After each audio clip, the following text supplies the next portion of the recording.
Hello, greetings, royal queens and kings. It's your host, Queen Tulsa, and welcome back to the Queen Tulsa Show. I am your host, Queen Tulsa, and thank you all for coming back through. We have a new set. Listen here, we got some gummies. We have some like little Tootsie Rolls and some Mambas. And then we also have gumballs. If anybody wants some gumballs, I want to say welcome to the exhilarating world of Queen Tulsa. In this video, we dive deep into the hottest topics and breaking news, making waves across the globe from celebrity gossip to sensational current events. We've got the inside scoop you won't find anywhere else. Don't miss our insightful commentary and exclusive interviews that bring you closer to the pulse of what's happening now. Join us, join our lively discussion, and let your voice be heard in the comments below. Don't forget to like, share, and subscribe for your VIP access to Queen Tulsa's latest updates and more. Let's get ready for a royal ride. Okay, listen here, yes. Royals, if you are in the building, I want to say thank you so much. I'm going to take off my gloves now. Well, one of my gloves because I'm going to need it to get through some of our topics. So, yes. So we got a new light in here. How are you guys feeling the light? Is the light too much?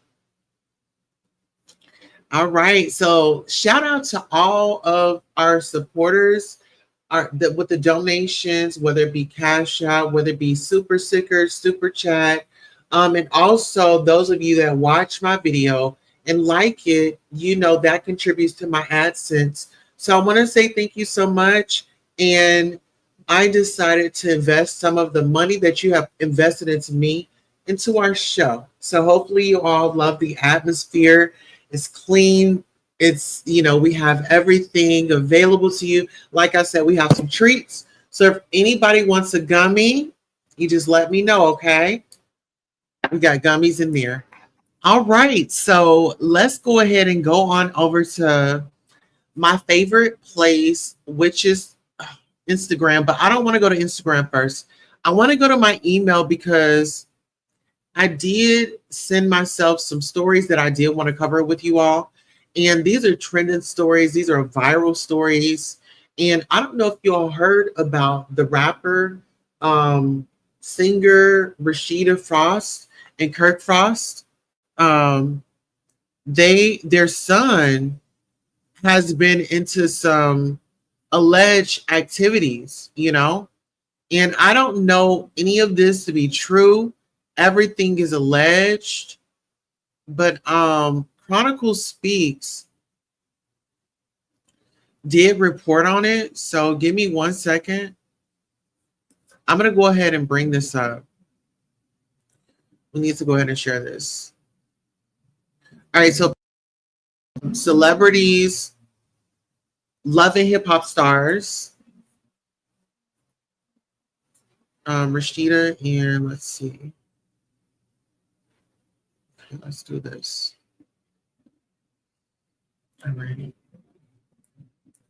All right, so let's take a listen in right quick, and then we'll go ahead and give our commentary. Told her that he don't get involved because he know that his daughter's not going to leave him. And here it go right here. His baby mom also told me that, yeah, she knew and she was aware that Hood was on something new.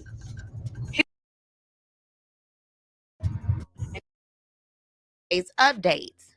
Two separate videos filmed on two separate days appear to show rapper T Hood inflicting violence on his girlfriend Kelsey Frost. Now Kelsey's friend has stepped forward, offering context behind these alleged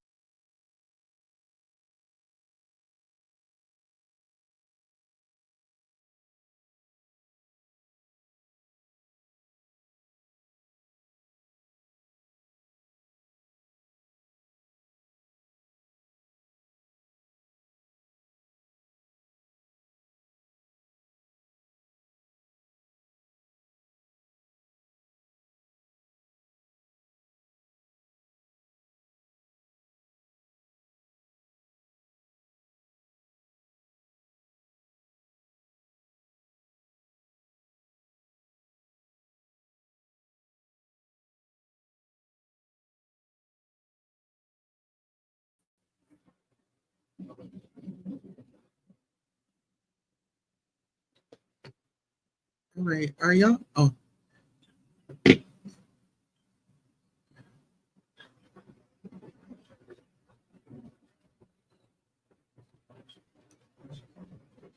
all right, y'all. I'm not really sure what's going on.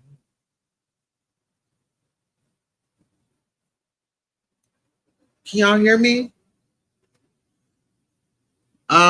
Okay, there we go. I'm not really sure what's going on. All right. I was gonna drop this. And then this is the part that I wanted to get into because right here she's gonna tell us about a video, a viral video of T Hood and Rashida and Kirk Frost's daughter. So these are two videos of their interaction. And I did recently see a video where he was recording her, and the girl, she was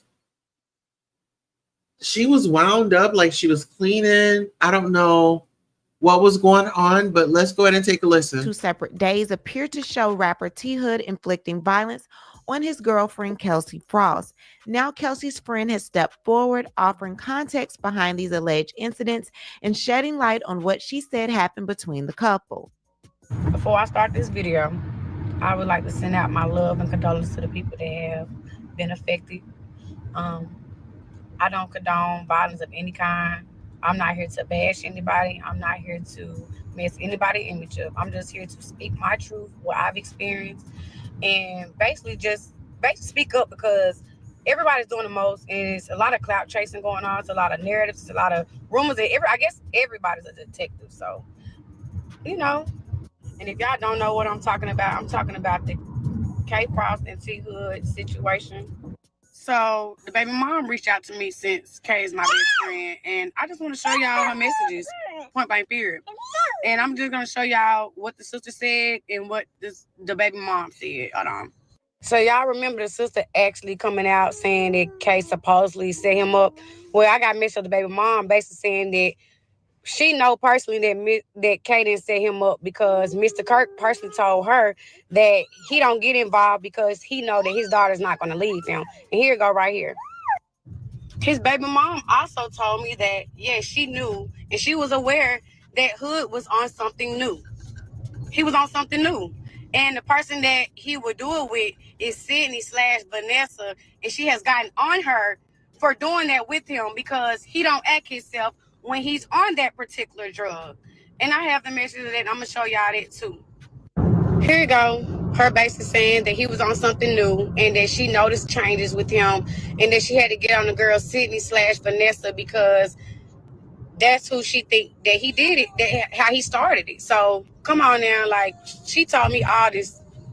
So y'all know Hood got shot Glenwood weekend from the same girl that he does this new drug with, and they allowed her to even be at the candlelight and funeral. But I'm gonna show y'all and let y'all hear of what happened in April. Okay, so my thoughts and my opinion on this is if you're dealing with somebody and they're allegedly under a substance, um, you don't know, and they're not saying what it is. We don't know what it is. But when we think about things out there right now and how they are really sweeping the streets, I mean, it's so popular now. Like it's you, I don't know, it's so popular and it's so potent as well. But when you add a relationship and then you add substance abuse, I'm pretty sure they're drinking. So alcohol, whatever rugs that are going on, they're saying that T Hood was doing this.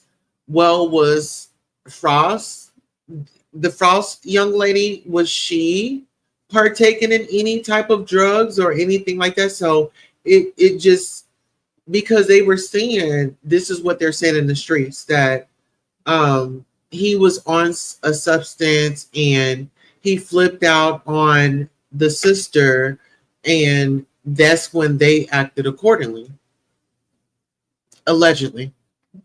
Let's go ahead and take a listen. Glenwood weekend, late April. She gonna tell you. I'm gonna show you. Hold on. Okay, I'm gonna speak this once and one time only on behalf of my friend, because y'all is really getting this story mixed up. Two different situations, same nigga. This situation, the first time he got shot, he was out there beating on that bitch Vanessa, right? Dogging her. Them niggas that was out there on Glenwood Day, on Glenwood, said, nigga, you're not finna beat on this bitch out here. Do that somewhere else. That nigga tripped out. I'll die about this bitch. I don't give a fuck. Out there crashing out. So where was the homies when this nigga was crashing out? I'm confused because the bitches was taking all the grunt for it. That nigga beat every bitch he came in contact with. We thinking, whole time, Vanessa the main bitch, this nigga crashing out. She ain't even the main bitch. This nigga getting shit shot up. So that's how my friend got shot. Trying to help. So she out there trying to help. Next thing you know, nigga, whatever the fuck he did, flinch, twitch, move wrong after the whole time he was out there tweaking with them niggas. They finally shot him. He didn't get shot off rip. They spared that nigga. Like, what is wrong with you? What you got going on out? Okay, so pretty much what she's saying is T Hood had, I guess his substance control had gotten out of hand.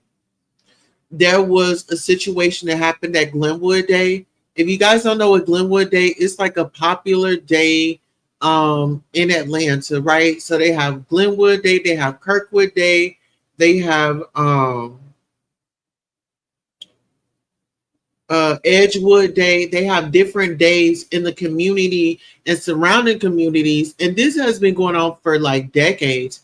This is like a tradition in Atlanta. So if you guys aren't aware of that, so that's what they're talking about when she says, oh, it was Glenwood Day. It was a particular area. It's called Glenwood, and they all kind of meet like at a park, and everybody come. They either barbecuing, drinking, playing cards. It's like a hood event. Like it's a cool event. So let's go ahead and take a listen and see what she has to say. Here, bro, we not finna do that. You tripping about a bitch. Go ahead. You got help. So what do you mean? Like, I'm trying to figure out where the sympathy part came in. Like, what the fuck was out here being told? Because everybody, oh, get better, get better. That nigga wouldn't have got shot had he not. What? Like, this is shit that motherfuckers be talking about, that social media is not real life. That shit is not real life at the fuck all. So now I'm hospital next day because my friend, I check her location. She at Grady. She calling me from motherfucking Grady. Guess where the fuck this?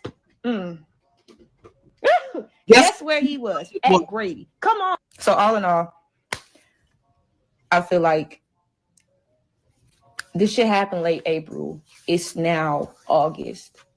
All this time went by for motherfuckers to try to speak some sense into this nigga. And from what So pretty much there was an incident that happened in April that a lot of people are questioning. Oh, well, there was a situation that happened in April. Well, what this young lady is saying is the incident that happened in April was at Glenwood Day.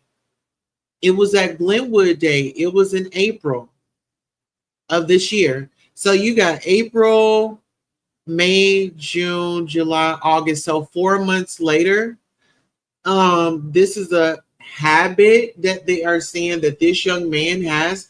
Is why is it nobody speaking up on it? Because I'm hearing T Wood's family speak out, but they're not talking about a drug addiction. I hadn't heard it. When I've heard the video, the only thing that they're concerned about is someone deleting their brother, their son, and he had a daughter that he left behind. So why isn't the family talking about his drug addiction? If he had a drug addiction, we need to know about it, because it'll make a lot more sense. But what they're saying is T Woods was at the end of the driveway and then he was deleted, or that's where the altercation had happened. Now, what the family is saying is the Frost family, Rashida and Kirk Frost, their posse, their children, no one called the cops. They said the only reason why their brother, their son got emergency attention is because they called the cops. So his family had to call the cops. But this is my thing. When you're in that industry, when you're in that rap industry, you know, he was 33 years old. When you're moving fast out like there, when you put yourself out there like that, you're dealing with multiple women. This is what happens. It's a lot of confusion. Then you gotta take substances to balance everything when you could have went to a therapist, a counselor, and got the real help. Only thing you was doing, T Hill, was destroying yourself. Now we gotta bury you. Because at the end of the day, the family of the accused, if they have lawyers and things like that, they want to know, well, what did they find in his system? What did they find in his system? That's the big question right now that everybody's waiting on. What was in his system? And it's a lot of, oh, I can't say this, I can't say that, which is appropriate. The family can't just go into word for word. This is what's going on. This is what they told me. They can't do it. Simply just can't do it. It's an open investigation. So stop pushing, stop nudging, and let them grieve. His funeral is going to be on the 20th. So August the 20th will be T Wood's funeral. All right, so let's go ahead and get up out of that. Yeah, we're going to go ahead and get up out of that. That's a lot. Prayers up to the family. Prayers up to everyone involved. And prayers up to this younger generation. Like, it's a lot, y'all. It's a lot. All right, so we have our next topic. Give me one moment as I bring her up. All right, so...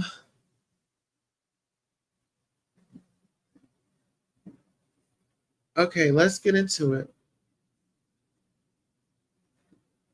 Now, I did watch, okay, I think it was like 38 or 39. I did watch this interview with Candy Burst and Todd. I mean, Candy Burst and, what was this man's name? Oh, Todd. Is his name Todd too? Oh my goodness. Hold on. I want to say his name is Todd for some reason. Okay, y'all, hold on. So this video right here, I enjoyed this video. I enjoyed this live. And I really learned a lot about Candy in this podcast. This is Candy on the podcast with Todd Chrisley and his wife. Now, one thing that I did notice was they made it very clear that Todd and Candy are friends. The wife, of course, she's friend by marriage. You know what I'm saying? So let's go ahead and take a listen right quick, and I want you guys to sound off and give me your thoughts.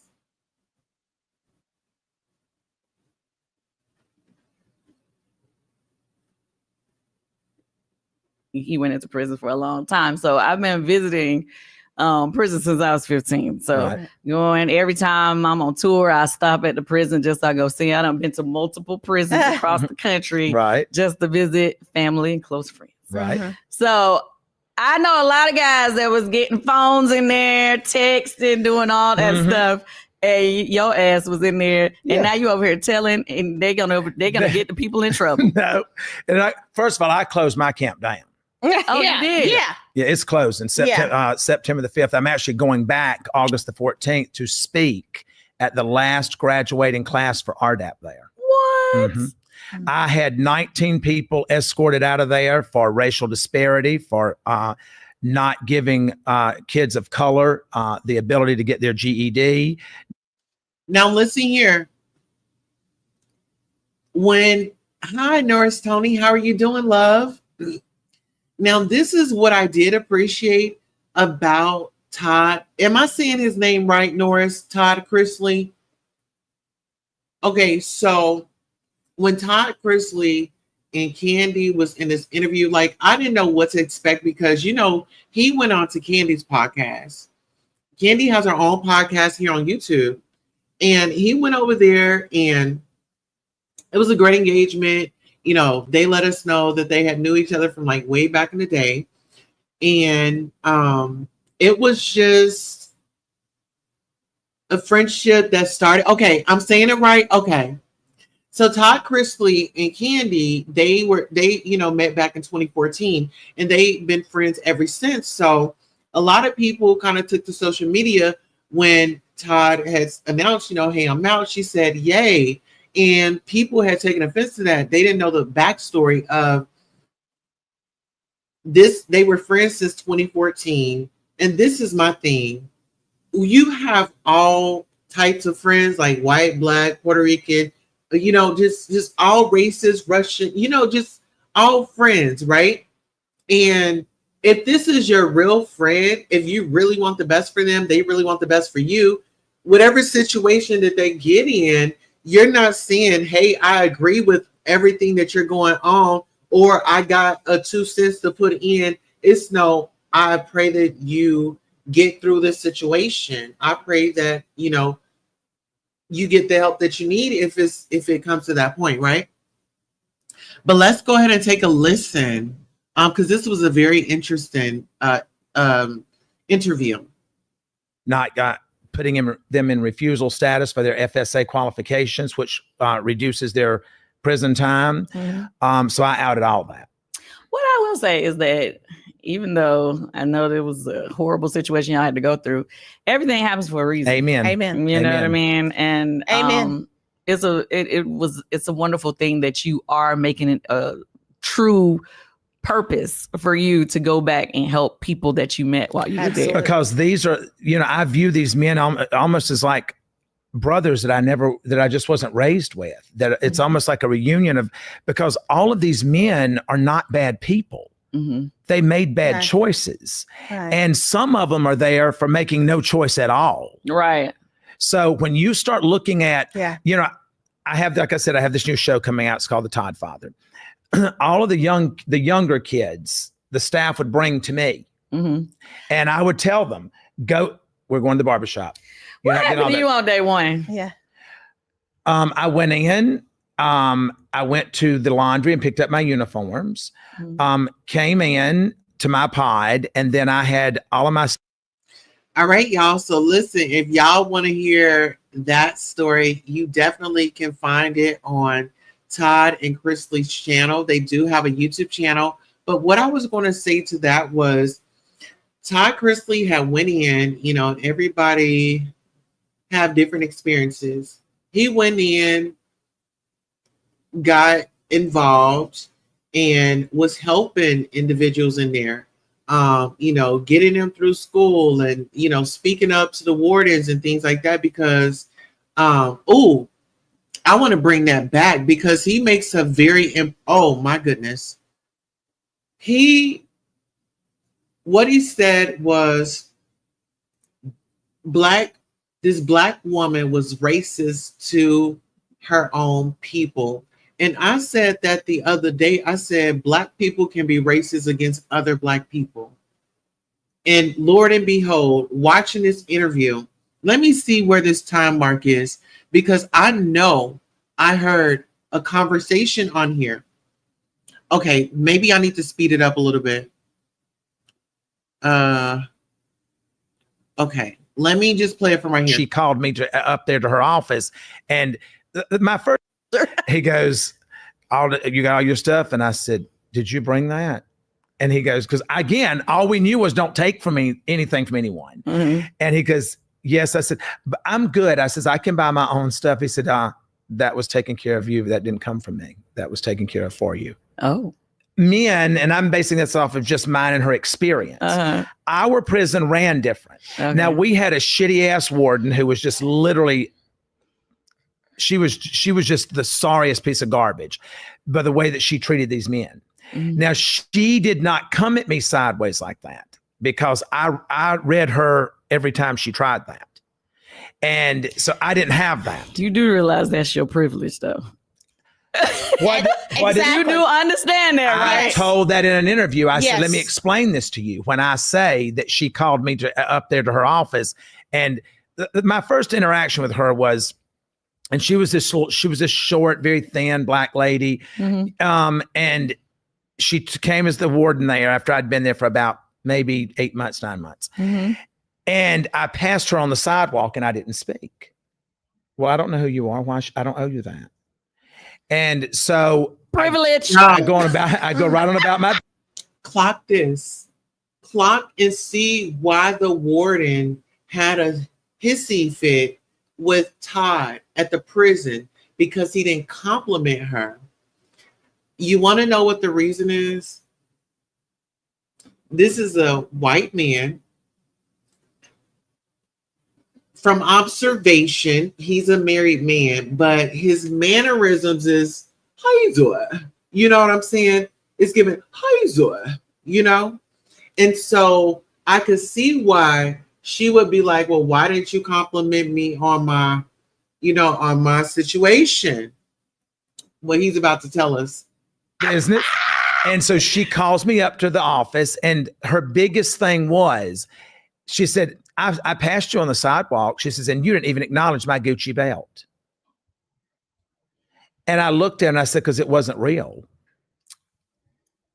And she said, excuse me. I said, that was Fucci. That wasn't Gucci. And so you were able to do that because she was a fan. 100%. And so the SIS guy was sitting in the room with us when I said this. And I said, He's like the police. Yeah. And so I told her, I said, but you do have on 0 grands. And she goes, yes, I have like 20 pairs. So then I know at this point, you're just trying to suck up. So then, but she hated her own race. She talked to these young black men like they were garbage. She would go in and tear their room apart. She would take their underwear, any phones. Well, they got phones, but that didn't stop us.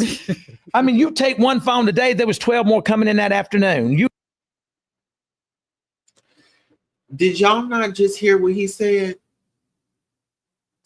There was the black warden that was over the prison, and she would give black men hell. She would go and raid their cells. She would go and do this. She would go and do this to the black people. He said it. So when I said black people can be racist to their own people, yes, you can. This warden is doing it in prison, allegedly. So yeah, it's a lot. You guys can find that interview, like I said, on the Todd and Chrisley show. All right, so let me go ahead and pull up our next story. All right, our next story is going to be, let me go ahead and do this way. Oh, okay. All right, so our next story.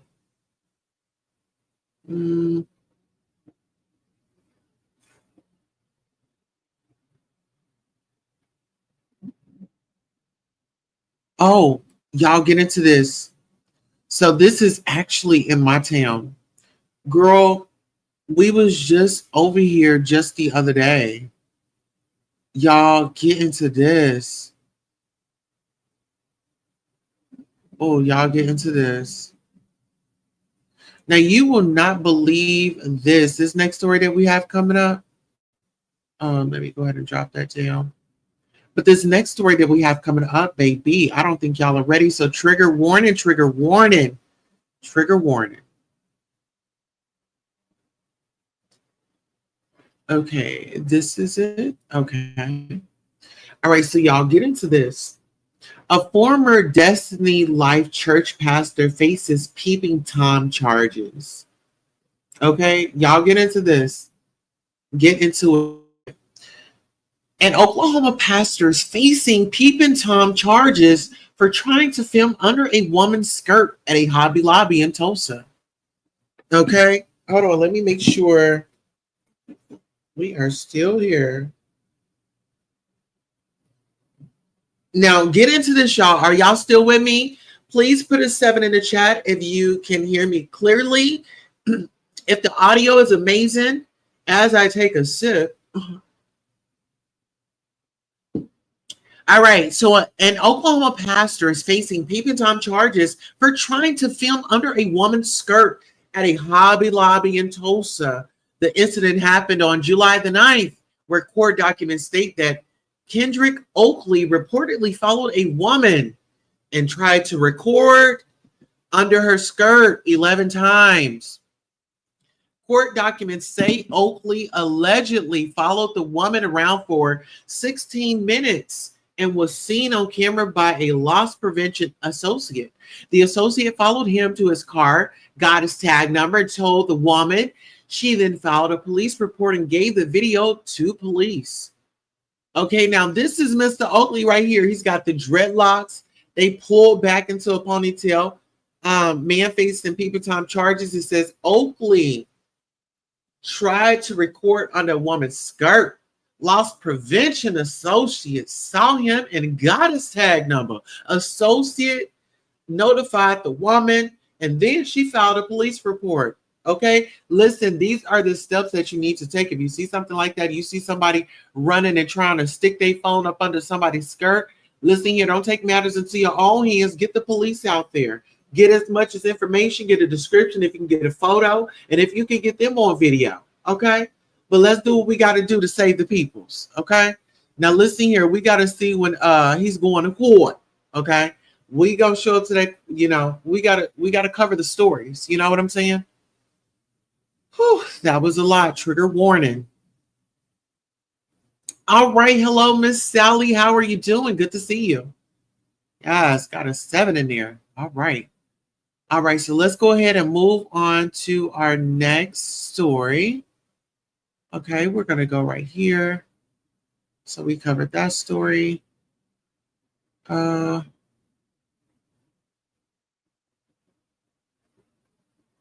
right. All right, give me 1 second.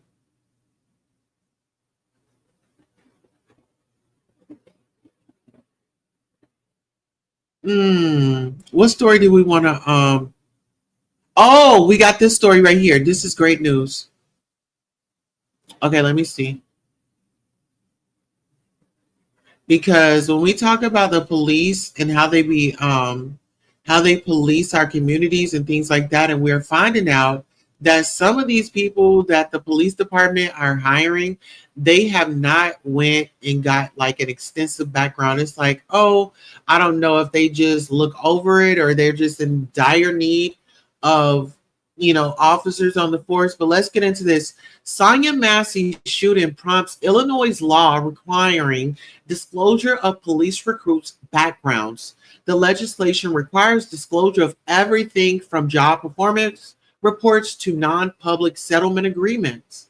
And this is Sonia Massey. She was the one that, was deleted by the police.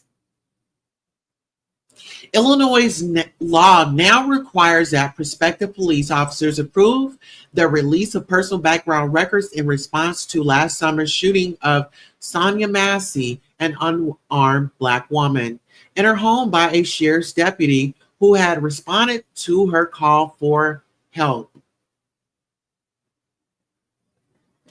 Black people, just imagine calling for help and you get an aggressive white officer. Maybe he's having a good day. Maybe he's not having a good day. Maybe he's just wants to have a bad day.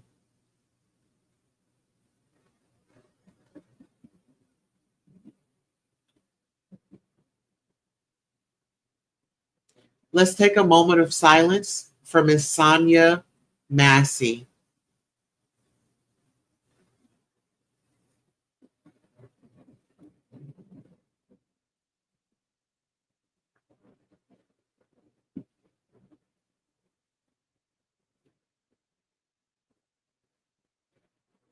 Government J.B. Pritzker on Tuesday signed the legislation which requires disclosure of everything from job performance reports to non-public settlement agreements. It resulted from indiscretions that came to light in the background of Sean Grayson, the ex-sheriff's deputy charged with first-degree murder in the case. Pritzker, surrounded by Massey's family in the state capitol, said the first in the nation law should serve as an example for other states as he let Massey's spirit guide us to action. Our justice system needs to be built on trust, the Democrats said. Communities should be able to trust that when they call the police to their home, the responding officer will be well trained and without a history of bias or misconduct. And police officers should be able to trust that they are serving alongside responsible and capable individuals. The legislation was sponsored by Senator Doris Turner, a Springfield Democrat and friend of the Masseys, and Chicago Democrat Rep Cam Buckner, who noted that Thursday marks the 117th anniversary of the three-day race riot in Springfield that led to the founding a year later of the NAACP.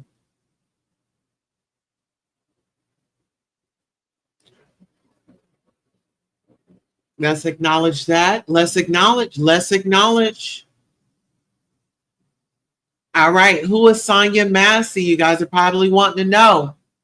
Massey, 36, was a single mother of two teenagers who had a strong religious faith and struggled with mental health issues. In the early morning of July the 6th, 2024, she called 911 to report a suspected prowler outside her home in the capital city of Springfield, 201 miles, 343 kilometers southwest of Chicago. Grayson and another deputy searched but found no one inside Massey's house. Confusion over a pot of hot water Massey picked up and her curious response to Grayson, "I rebuke you in the name of Jesus," which the deputy said he took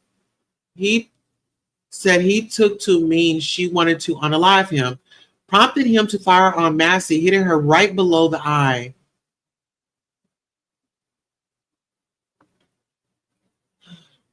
What prompted the legislation? The 31-year-old Grayson was 14 months into his career as a Sangamon County Sheriff's deputy when he answered Massey's call. His arrest 2 weeks later prompted an examination of his record, which showed several troubled spots.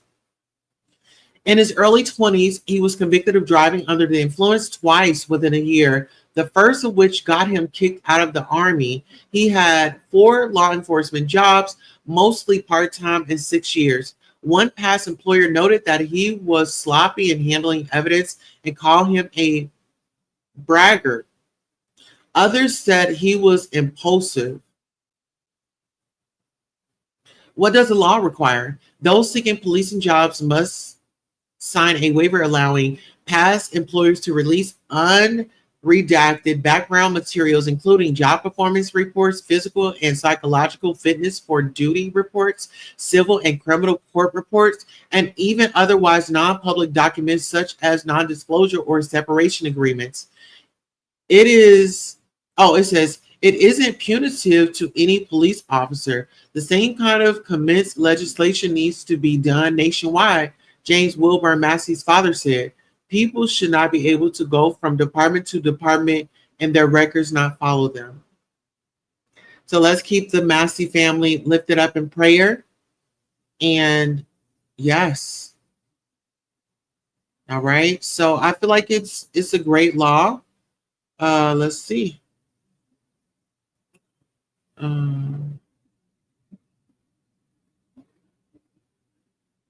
Now, speaking of that, all right, I want to go over here to this other article real quick and give you guys this article. Give me 1 second. And if you guys are just now coming in, please make sure you like, share, and subscribe to the channel. tell somebody that we're live? All right, you all, ladies and gentlemen. Watonga psychiatrist to pay state $170K after allegedly submitting false claims to Soonacare. A psychiatrist from Watonga has agreed to pay the state of Oklahoma more than $170,000 after allegedly submitting false claims to Soonacare. Okay. Now let's go ahead. We can actually play this. Let's go ahead and play this video right quick, and we'll come right back. Let's flip it off. Local psychiatrist will pay more than $173,000 to settle a lawsuit alleging that he submitted false claims to Soonacare. Richard Zielinski of Watonga agreed to pay that $173K to settle the lawsuit. The Attorney General's office alleging that he knowingly submitted those false claims and directed his employees to fabricate records after they were notified of an upcoming audit of patient records. The claims were investigated by the AG's Medicaid Fraud Control Unit.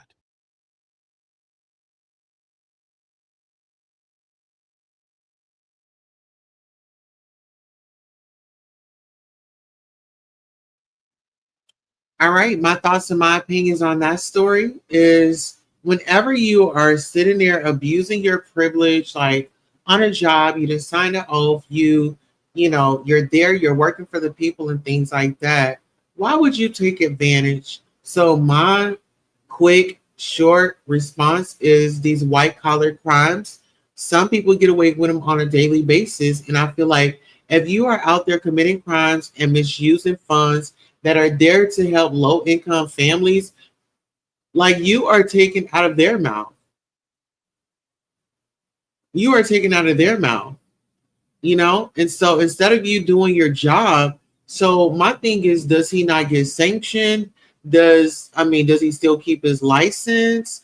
I mean, they didn't really say too much on that news article, did they?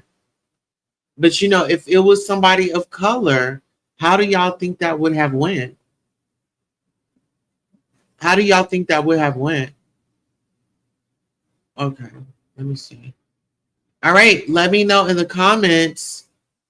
What do you think will happen? Did you guys enjoy the live broadcast? Did you guys like the hot topics? And also, first of all, I want to say happy birthday to my oldest baby.